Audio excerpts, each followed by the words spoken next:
Star Wars. I'm not exaggerating if I call it my by far favorite film franchise. When they announced some years ago that this saga would be continued, I was totally thrilled. But now that those years have passed, and the new canon, as it is called, is some films, books, comics, and series richer, I have to recapitulate that on average I find them rather mediocre. I know I am late with my contribution, and there are already many very good summaries out there on what didn't went that smoothly in this new trilogy, and the films besides the main storyline.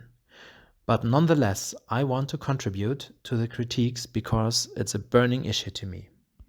I do subscribe to much of what already got mentioned by other critics. The main films suffer from an insufficient and incoherent plot, and there are lots of logical gaps in its progression. Above all, the First Order, which originated in the militarily experienced remnants of the Empire, is absolutely lacking when it comes to competence. Nonetheless, I do not condemn the new canon completely. I experienced the quote-unquote Star Wars feeling in cinema, even though there were a lot of weaknesses in the films, and I was positively surprised by the two side movies. I did like Rogue One very much, and even Solo, which was not really widely accepted by the community, is in my opinion at least not a bad Star Wars movie. On the contrary, I was pleased with it. Both movies managed to shed some light on the darker sides of the galaxy, something that The Mandalorian also does quite well. Anyway, I want to point to three things that are dear to my heart and that are hopefully exercised way better in future films as they were in parts 7 till 9. Point number 1. Reoccurring storylines. History repeats itself is the credo of George Lucas and also, for example, George R.R. Martin, and in certain limited cases that's true. In our human history as well as in the stories we are telling. However, where, for example, Martin understands how to enrich and slightly change the repeating elements of history and to populate his stories with interesting and fascinating characters that really develop and progress, the authors of the new Star Wars main films seem to lack the creativity, or rather a continuous vision. Thus, creative ideas get dropped in the approach. A pretty obvious subpoint of this topic is the choice of planets. Of course, there are only certain climatic regions in which life can exist, so there is not a big variety to choose from. But the similarities with the old films are so on the nose that I simply have to mention them here. We get to see a planet on which our protagonist starts his journey that looks like Tatooine, but isn't Tatooine. We get to see a planet with a resistance base on it that looks like Yavin 4, but isn't Yavin 4. And we get to see a planet with another rebel base and even an occurring battle between speeders and Imperial walkers that looks like Hoth, but is not Hoth. Most stupid sentence of the whole trilogy, it is salt. Ah! There is a whole bunch of other déjà vus and copied scenes, but due to timing issues I will only mention one other point in this segment. The overarching enemy of this series is... Again the Emperor? Come on, why? At least in my eyes, Snoke would have been absolutely sufficient, even much more interesting. No, we get Palpatine again. Resurrected or cloned or whatever. I have to add a short side note here. If he was cloned, why does he look like after his encounter with Mace Windu? Shouldn't he look like the good old senator from before the takeover? He could then be even more tempting to his grandchild Rey. No, they made it this way. Point number 2. Everything as always, only this time bigger. Yes, I know, the old films already started it back in the day. There already happened a jump in size from Death Star number 1 to Death Star number 2, and the huge Star Destroyers got dwarfed by the humongous flagship of Vader, the Executor. Regardless, the new films take it even one step further in introducing the gigantic Starkiller base that can now blow up to not one, but several planets in one shot.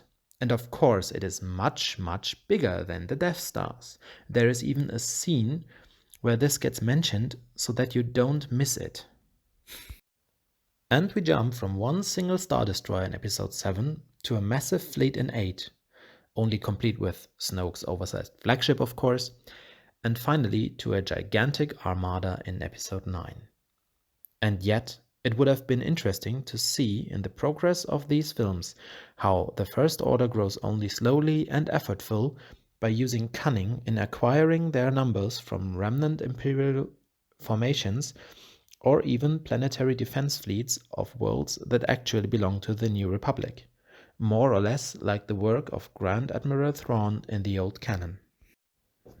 Just to get an unexplained raise in ship numbers is simply unsatisfactory. And those fleets even do nothing. No exciting space battles whatsoever. They simply get destroyed without properly defending themselves. A last sub-item that I want to mention for number 2 is the trigger happiness of the guys controlling the superweapons since Disney took over. Alderaan was an extremely brutal warning to the galaxy by Moff Tarkin. A blatant genocide, of course, but if the Rebel Alliance would have been defeated, the station would have never had to shoot again. Nobody would have tried to resist anymore, and that was the initial purpose. But the First Order simply destroys multiple planets because they can, even planets that didn't want to fight them. Initially, the goal of Palpatine was to rule the galaxy, not to destroy everything in it. And even in Rogue One, which I like overall, the use of the Death Star bothers me. We know what this weapon is capable of, no need to show it again. It would have sufficed as a simple threat in the background. In my opinion, that would have been better for the overall plot. It was even nonsense to begin with. Why destroy an Imperial archive? I, in Palpatine's stead, would have been furious. And wasn't Alderaan the first test of this weapon system in the original timeline? Point number 3. Wasted character potentials. This is the last negative point of criticism which I'd like to contribute to the general discussion. And it is the one that is most painful to me. Regardless of nostalgia, copying from predecessor movies, and unrealistic growth of fighting power, the films could have become great additions to the originals, if they had had interesting protagonists which developed during the course of the trilogy. Sadly, it is exactly this point that went totally wrong. Actually, Episode 7 started very promising. Even though some of the good concepts got already curtailed in the course of this movie, it really managed to get me invested into the new protagonists. At its end, I wanted to know more about all of them. A craving that Episode 8 nearly extinguished in one blow. The, according to my feelings, most important characters are the following. Rey. The first moment we see her in the runaground Star Destroyer searching for parts. Marvelous. Why wasn't anything developed out of this? It could have been her deciding strength, a genius, experienced salvager who is good in repairing and engineering, and who knows the designs of Imperial and Republican battleships alike. In the course of the films, she could use their strengths and weaknesses in decisive moments. Finn, the stormtrooper deserter who could have quarreled with his decision throughout the whole plot, especially when it comes to killing his former comrades. Sadly, after a short amount of time, one neither notices empathy nor any kind of PTSD. A missed chance. Even his developing friendship with Poe was dropped for an unnecessary romance in the middle of the plot and was only re-established in Episode 9. Poe Dameron. The, for me, probably most charismatic character suffered in Episode 8 under the sad interlude with Admiral Holdo. The revelation that he had been a smuggler falls also a bit flat. I personally think that this is a failed attempt at creating some depth for him. And above all, it is an unnecessary reminiscence to Han Solo. Poe is less Solo and rather more Luke or Big Starklighter, an enthusiastic, talented fighter pilot. Kylo Ren. Particularly his inner conflict and his connection to Rey could have led to interesting outcomes during the movies. His moral ideas could have derived more out of an ambivalent but logically gained perspective. For example, as Kylo the Ensnared, who sees Darth Vader and the fallen Empire as the embodiment of peace and order through the manipulation of Snoke. Maybe he even gets Rey for a brief moment to subscribe to his views before she can free herself and later on him from this propaganda trap. Snoke. As I already mentioned in point 1, he should simply have been the main villain of this trilogy, and his role promised a very exciting and mysterious background. Where does he come from? What connects him to the Empire? What are his abilities? What is his goal? So many questions that were left unanswered. General Hux. A convinced, charismatic, and militarily versed leader of the First Order, who is even brave enough to question the motives and the loyalty of a gifted and dangerous Force user like Kylo Ren. That is what he could have been. That is what I saw in him in Part 7. He could have been in a constant duel with Kylo for the favor of Snoke, who of the two can show more military successes to the Supreme Leader. Sadly, he got degraded to a comic relief, which did not only damage his own character, but that and the competence of the whole First Order. And finally, Luke Skywalker. Many things have already been said about the character development of Luke, and I concur with almost all of the criticism. Luke is not Luke. I can only guess that the writers showed him as a disillusioned, embittered and failed ex-teacher to create more space for the new characters. But one could have provided this ground in a vastly more elegant way than to simply disenchant him and rob him of all that characterized him in the episodes 4 till 6. As a conclusion, I can only summarize that those 3 films altogether didn't leave me with a satisfying feeling, and they will not find their way into my headcanon completely. I hope that in the near future someone will pick up the story again and create a remake, making use of all the indeed existing potential, because it is present in all of the 3 new films.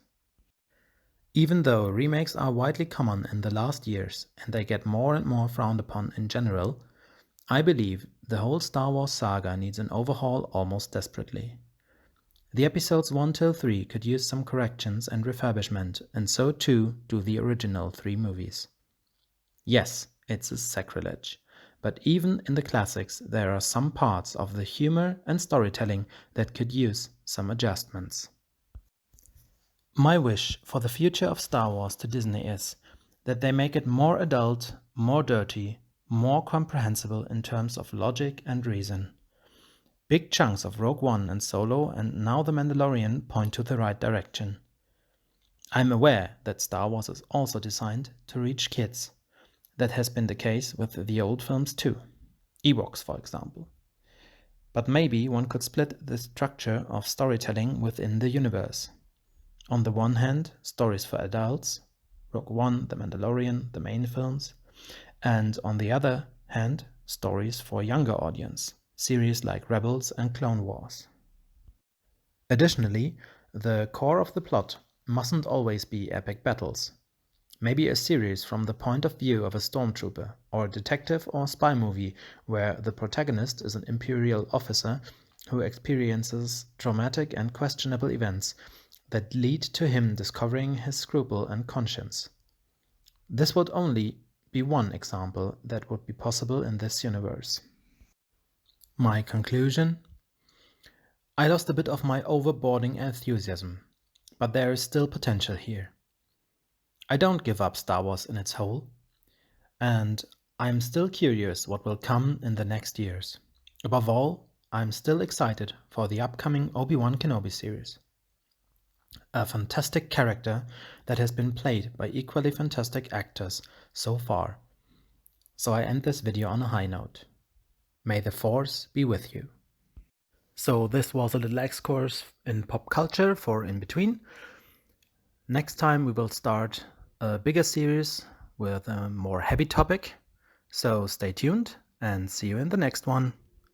Have a good day. Bye.